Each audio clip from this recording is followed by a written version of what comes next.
কালকে নামলো আনসারুল লীগ অঙ্ক টিম, আজকে নেমেছে রিক্সাওয়ালা টিম। তুমি কে আমি কে বেটারি বেটারি। ওরা ওই অনেক হুজুররে একটা মামলা দিয়েছিল ফাঁসানোর জন্য, আনসারুল্লাহ বাংলা টিম। শোনেন নাই নামটা? নিষিদ্ধ ঘোষিত জঙ্গি সংগঠনও বানিয়ে রেখেছে, পত্রপত্রিকাও লেখে আনসারুল্লাহ বাংলা টিম। অথচ যাদের মৌলিক পড়াশোনা আছে, গবেষণা আছে, সকলে জানে এই নামে কোনো দল বাংলাদেশে কোনোদিন ছিলই না। এগুলো গোয়েন্দা সংস্থারা বসে বসে বানিয়েছে। আমেরিকা থেকে টাকা পয়সা যে খাবে, ওই টাকারে হালাল করার জন্য আর কাফেরদেরকে দেখানোর জন্য বাংলাদেশ জঙ্গি দিয়ে ভরে যাচ্ছে। আমাদেরকে আর 5টা বছর ক্ষমতায় না রাখলে এই জঙ্গিদেরকে নিধন করবে কে? তো জঙ্গিদেরকে নিধন করতে চাইলে আমাদের ক্ষমতায় রাখো। এখন ক্ষমতায় থাকার জন্য নিত্য নতুন দলের আবিষ্কার করেছে। তো এদের যেহেতু নাম দিয়েছে আনসারুল্লাহ বাংলা টিম, আর গতকাল যারা আন্দোলনে নেমেছে তাদের নামও কাকতালীয়ভাবে আনসার। এজন্য আমি দুষ্টুমি করে বলি আনসারুল লীগ, আওয়ামী লীগের লীগ আর কি, আনসারুল লীগ অঙ্ক টিম। এক এক দিন এক এক রূপে নামছে। কালকে নামলো আনসারুল লীগ অঙ্ক টিম, আজকে নেমেছে রিক্সাওয়ালা টিম। তুমি কে আমি কে বেটারি বেটারি। আরে কি অদ্ভুত স্লোগান! ব্যাটারি চালিত রিক্সা চালাচ্ছে, এজন্য তুমি কে আমি কে বেটারি বেটারি। আবার বিকেলবেলা দেখলাম একদল হুজুরও নেমে গিয়েছে। ইবতেদায়ী মাদ্রাসার হুজুর দাবি দাওয়া নিয়ে হুজুর লীগ নতুন করে নেমেছে। আওয়ামী লীগের একটা ভাগ ছিল কিন্তু আওয়ামী ওলামা লীগ। সুদিনে লোকের অভাব পড়ে না, সুদিনে অনেকে পোল্টি মারতেও দ্বিধা করে না। স্বৈরাচারের অনেক দালালও এখন দেখে দল পাল্টাতে শুরু করে দিয়েছে। পত্রপত্রিকায় রিপোর্ট আসছে নতুন করে মিষ্টি মুখ গ্রহণ করে অমুক দলে প্রবেশ করেছে বা করার আগ্রহ ব্যক্ত করছে। কেন রে? এই মায়া এতকাল ছিল কোথায়? এখন দেখেন না, অনেকের নতুন নতুন রূপ প্রকাশিত হচ্ছে। হায় রে, দাবি দেওয়া আর দাবি দেওয়া। এক এক সময় এক এক বাহিনী আসছে। কিছুদিন আসলো সংখ্যালঘু ব্যানারে, আর রাতের বেলা ডাকাতি তো এখনো নিয়মিত চলছে। ত্রাণ দিতে যাচ্ছে, ওইখানে পর্যন্ত ডাকাতি করে মাল লুটে রেখে দিচ্ছে। এরপর আসলো আনসার, আমি বলি দুষ্টমি করে আর কি, আনসারুল লীগ অঙ্ক টিম। মানে ওরা ওই অনেক হুজুররে একটা মামলা দিয়েছিল ফাঁসানোর জন্য, আনসারুল্লাহ বাংলা টিম। শোনেন নাই নামটা? নিষিদ্ধ ঘোষিত জঙ্গি সংগঠনও বানিয়ে রেখেছে, পত্রপত্রিকাও লেখে আনসারুল্লাহ বাংলা টিম। অথচ যাদের মৌলিক পড়াশোনা আছে, গবেষণা আছে, সকলে জানে এই নামে কোনো দল বাংলাদেশে কোনোদিন ছিলই না। এগুলো গোয়েন্দা সংস্থারা বসে বসে বানিয়েছে। আমেরিকা থেকে টাকা পয়সা যে খাবে, ওই টাকারে হালাল করার জন্য আর কাফেরদেরকে দেখানোর জন্য বাংলাদেশ জঙ্গি দিয়ে ভরে যাচ্ছে। আমাদেরকে আর 5টা বছর ক্ষমতায় না রাখলে এই জঙ্গিদেরকে নিধন করবে কে? তো জঙ্গিদেরকে নিধন করতে চাইলে আমাদের ক্ষমতায় রাখো। এখন ক্ষমতায় থাকার জন্য নিত্য নতুন দলের আবিষ্কার করেছে। তো এদের যেহেতু নাম দিয়েছে আনসারুল্লাহ বাংলা টিম, আর গতকাল যারা আন্দোলনে নেমেছে তাদের নামও কাকতালীয়ভাবে আনসার। এজন্য আমি দুষ্টুমি করে বলি আনসারুল লীগ, আওয়ামী লীগের লীগ আর কি, আনসারুল লীগ অঙ্ক টিম। এক এক দিন এক এক রূপে নামছে। কালকে নামলো আনসারুল লীগ অঙ্ক টিম, আজকে নেমেছে রিক্সাওয়ালা টিম। তুমি কে আমি কে বেটারি বেটারি। আরে কি অদ্ভুত স্লোগান! ব্যাটারি চালিত রিক্সা চালাচ্ছে, এজন্য তুমি কে আমি কে বেটারি বেটারি। আবার বিকেলবেলা দেখলাম একদল হুজুরও নেমে গিয়েছে। ইবতেদায়ী মাদ্রাসার হুজুর দাবি দাওয়া নিয়ে হুজুর লীগ নতুন করে নেমেছে। আওয়ামী লীগের একটা ভাগ ছিল কিন্তু আওয়ামী ওলামা লীগ। মনে নেই আপনাদের? যদিও দল, মূল দল তাদেরকে স্বীকৃতি দেয় নাই, 16 বছরেও স্বীকৃতি দেয় নাই, কিন্তু একটু রুটি রুজির লোভে সারা জীবন চামচামি করতে দ্বিধা করে নাই। হায় রে, কারেন্ট কারে বলে! এক একজনের গায়ে এত কারেন্ট, নারায়ে তাকবীর মুখ দিয়ে আসে না, তো দলীয় স্লোগান দিতে দিতে ফ্যানা তুলে ফেলে। তো এই সমস্ত লোকগুলো এক একটা এক এক জায়গা থেকে বের হচ্ছে আর সব কিছুরে নষ্ট করার চেষ্টা করছে।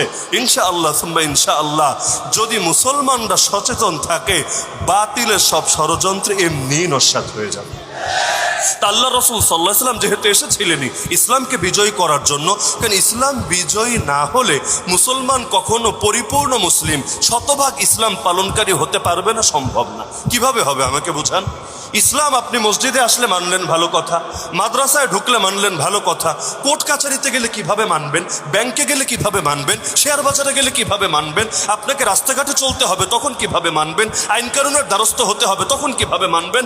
মসজিদে আসলে বলবেন লা ইলাহা ইল্লাল্লাহ, একমাত্র আল্লাহরই ইবাদত করি, দ্বিতীয় কারো ইবাদত করি না। কিন্তু কোর্ট কাছারিতে যদি আল্লাহর আইনকে নিষিদ্ধ করে দেওয়া হয় আর মানুষের বানানো আইনকেই চূড়ান্তভাবে বাস্তবায়িত করা হয়, সেখানে আপনার লা ইলাহা ইল্লাল্লাহর কি হবে?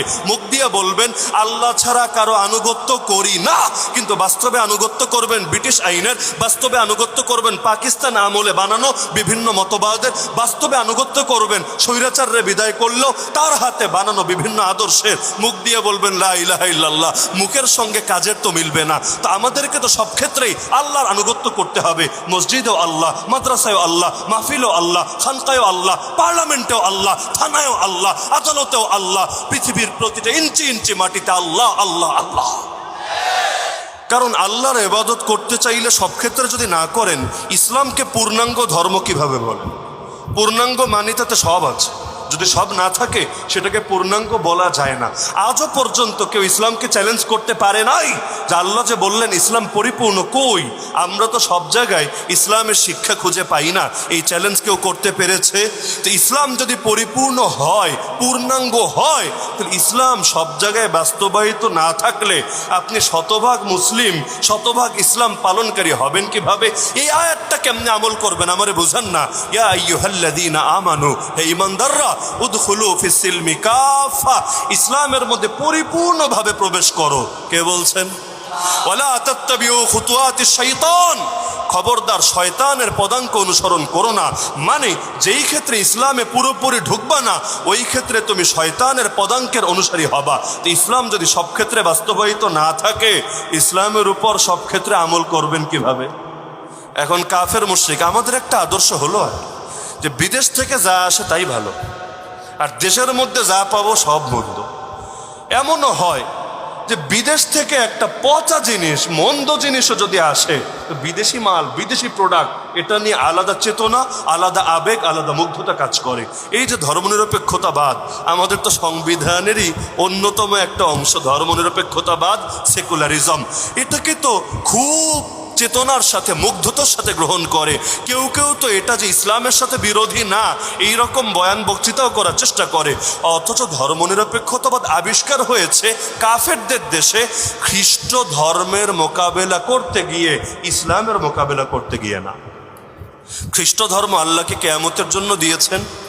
ঈসা আলাইহিস সালামকে আল্লাহ যে ধর্ম দিয়েছেন সেটাকে কিয়ামত পর্যন্ত, বরং আল্লাহ দিয়েছেন আমার নবী দুনিয়াতে আসার আগ পর্যন্ত। যেই মাত্র আমার নবী আসলেন, তখন কি ঈসা আলাইহিস সালামের ধর্ম কার্যকর থাকলো না রহিত হয়ে গেল? তো এক্সপায়ার ডেট যদি হয়ে যায়, অনেক দামি ওষুধ খেলেও রোগ তো সারে না, উল্টো মরণও হয়। কারণ এক্সপায়ার ডেট হওয়ার পর সেটা দায় দায়িত্ব কেউ নেবে না, না কোম্পানি নেবে, না ডাক্তার নেবে, না কোনো বিশেষজ্ঞ নেবে। তা আল্লাহ আগের সব ধর্মের এক্সপায়ার ডেট রেখেছেন।